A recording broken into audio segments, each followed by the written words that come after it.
Now, I know I have a lot of viewers out there who are wrestling fans, and I'm sure a lot of you will be very excited to know that the airdropper villain in this sends a meme related to the Boneyard match from WrestleMania 36. You know, one of these guys. One of the coolest shots in the match if you watch it with context.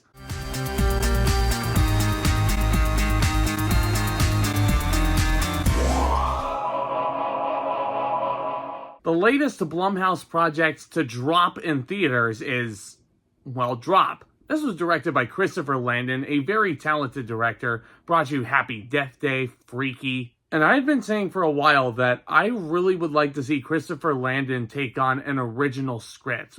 You know, without following the blueprint of Groundhog Day, Freaky Friday. Well, here we follow Violett, played by Meghann Fahy. She's a widowed mother who goes to an upscale restaurant to meet a charming and handsome date named Henry. But her evening soon turns into a living nightmare when she receives phone messages from a mysterious hooded figure who threatens to kill her 5-year-old son and sister. That is, unless she poisons Henry and kills him. Conceptually speaking, this movie actually feels pretty fun. And once you're actually on this date and you're in this restaurant, most of the movie takes place here. And I love movies like that, guys. That claustrophobic feeling of just being stuck in one location with these people. And not to mention, this is a restaurant that is basically at the tippy top of Chicago.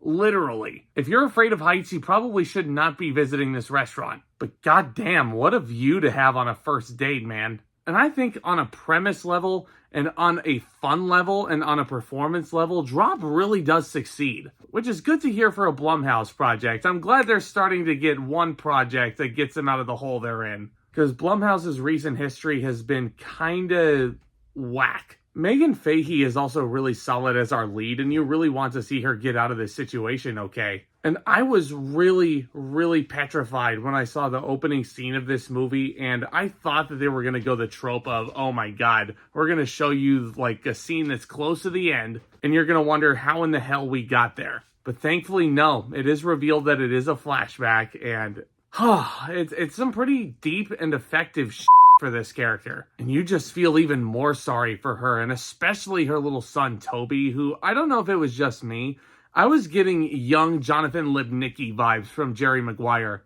Jerry, do you know the human head weighs 8 pounds? I also thought Brendan Sklenar, who plays Henry, was really solid as well. Super, super charming guy. Almost feels like someone you would want to meet up at a bar with and get a drink with. Actually, come to think of it, a lot of his facial expressions actually make me think of my cousin, Rhett Wellington. Also a very accomplished actor, writer, and director in his own right. Love you, Rhett. Miss you if you're watching this. But I don't know, I was just getting very comforting vibes from Henry. He was a super likable presence. I'm also really, really glad they didn't go the route of like, oh, the date is the one that's orchestrating this whole thing, because that's so goddamn obvious. And I'm also really glad they didn't go the obvious route with the actual villain either. It's a very unpredictable and kind of surprising reveal once you find out who it is. And their whole reasoning behind it, it actually makes a lot of sense. So it's a very competently put together script, and Drop has a very fun vibe about it. There are certainly loads of scenes where you will laugh your head off, especially at a waiter who is working his very first shift. My audience absolutely loved him. So it really sounds like, in terms of a horror movie that's PG-13, a perfect date night out with Lindsay. She really likes this movie and she wants to watch it again. I mean, this sounds like it checks all the boxes for me. But this movie has one glaring issue. It felt to me like, yes, Christopher Landon as a director and his history, like, you can tell that they're his movies. My issue with Drop stems from the fact that just watching the first half of this movie,